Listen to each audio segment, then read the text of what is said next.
भारतीयांनी 150 वर्षांपर्यंत इंग्रजांचा अन्याय व अत्याचार सहन केला होता. इंग्रजांशी लढता लढता कित्येक तरुणांनी आणि महिलांनी स्वतःचे बलिदान दिले होते. तेव्हा कुठे जाऊन आपण स्वतंत्र भारत देशात सुखाचा श्वास घेत आहोत. पण इंग्रज हे कायम भारतात नव्हते. जेव्हा इंग्रज लाखो किलोमीटर दुरून भारतात आले होते तेव्हा तर भारतात मुघलांचं राज्य होतं. जर मुघलांनी ठरवलं असतं तर इंग्रज भारतात आलेच नसते. कारण एक साईडला मुघलांचं विशाल राज्य होतं आणि दुसरीकडे मराठी मातेसाठी जीवाची पर्वा न करणारे मराठे मावळे देखील होते. अशामध्ये इंग्रजांना पण भारतावर राज्य करण्यासाठी खूप मेहनत लागली. इंग्रजांनी हळूहळू करत पूर्ण भारतावर इतकं वर्चस्व निर्माण केले की त्यांनी मुघल साम्राज्याचा विनाश केला. पण इथे प्रश्न असा येतो की एवढ्या मोठ्या बलाढ्य मुघल साम्राज्याला इंग्रजांनी कसे संपवले? तर आपण या व्हिडिओच्या माध्यमातून हेच जाणून घेऊया. चला तर मग व्हिडिओला सुरुवात करू.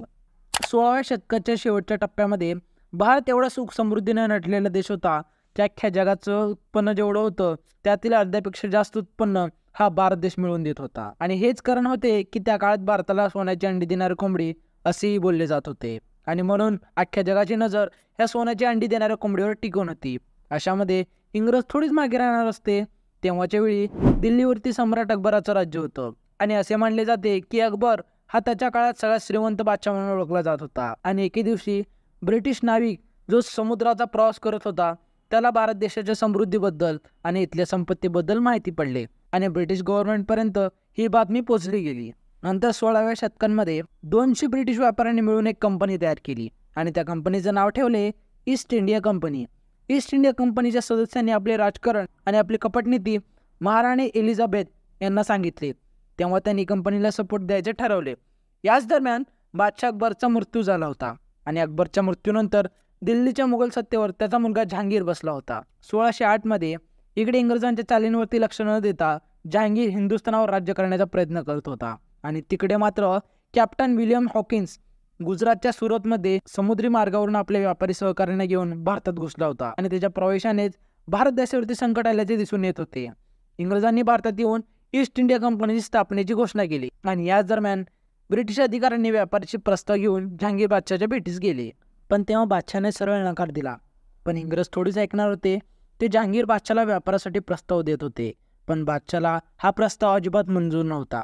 अनेक प्रयत्न केल्यानंतर जहांगीरने तो प्रस्ताव पत्रिकेवर हस्ताक्षर करून ब्रिटिशांना परवानगी दिली आणि ही परवानगी भेटल्यानंतर ब्रिटिशांनी सर्वात आधी पटना, सुरत, मुंबई आणि चेन्नईमध्ये आपली कंपनी सुरू करून आपला व्यापार सुरू केला. सुरुवातीला तेथील लोकांना रोजगार देण्यात आला आणि बदल्यात त्यांना चांगला पगारही देण्यात आला. त्यामुळे भारतीय लोकांना ईस्ट इंडिया कंपनी ही खूप चांगली वाटू लागली आणि म्हणून कित्येक भारतीय व्यापारी या कंपनीला जोडले गेले. पण जास्ती दिवसांपर्यंत नाही. पूर्ण भारत देशामध्ये ईस्ट इंडिया कंपनीचा व्यापार हा खूप वाढत जात होता आणि आपल्या वाढत्या व्यापाराला बघून ब्रिटिश अधिकाऱ्यांच्या मनामध्ये लालच निर्माण होऊ लागली. त्यानंतर त्यांनी भारताच्या राजकारणात पाऊल ठेवायचे ठरवले आणि भारतावर राज्य करण्याचे नियोजन करू लागले. याच उद्देशाने 1680 मध्ये ब्रिटिशांनी मुघलांच्या विरुद्ध युद्ध पुकारले आणि औरंगजेबाच्या विरुद्ध जे युद्ध होते त्या युद्धामध्ये ब्रिटिशांना मुघल शासकांनी नाहीसे करून टाकले आणि लाजिरवाणा पराभव झाला. या पराभवामुळे ब्रिटिशांना एक गोष्ट तरी समजली की मुघलांना ते युद्ध करून तर हरवू शकणार नव्हते, पण त्यांना भारतावर देखील राज्य करायचे होते.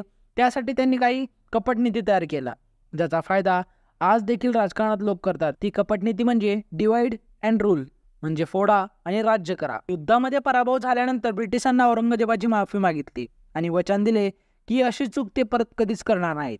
आणि औरंगजेबाने त्यांना दंड भरायला सांगून माफ करून दिले आणि त्यांचा व्यापार त्याचप्रमाणे चालू ठेवण्याचे आदेश दिले.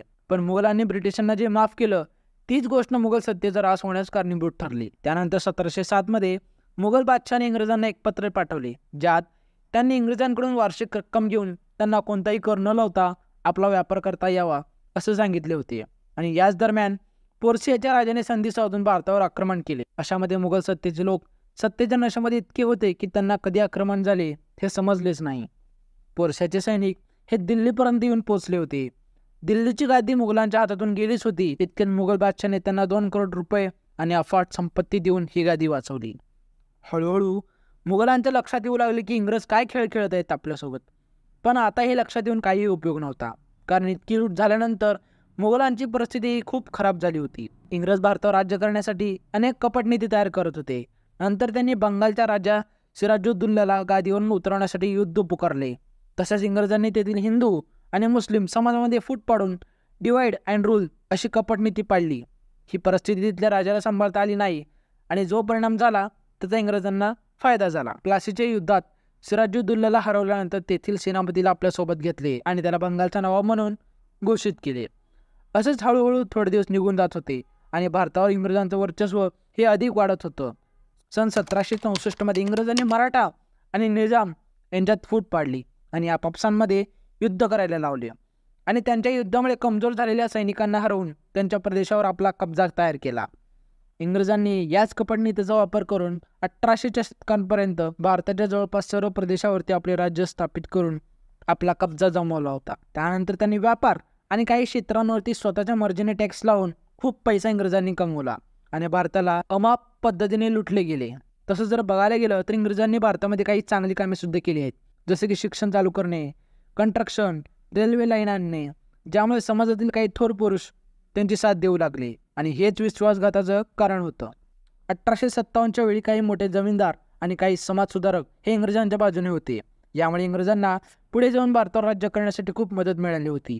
भारतावर राज्य केल्यानंतर मुघल साम्राज्याचे शेवटचे बादशाह बहादूर शाह जफर याला इंग्रजांनी बंदी केली आणि रंगून जेलमध्ये टाकून दिले. त्याच्या लेकरा बाळांना व पूर्ण खानदानांना मारून टाकले आणि पूर्ण भारताला आपला गुलाम बनवला.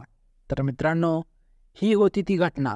व्हिडिओ कसा वाटला कमेंट करून नक्की सांगा.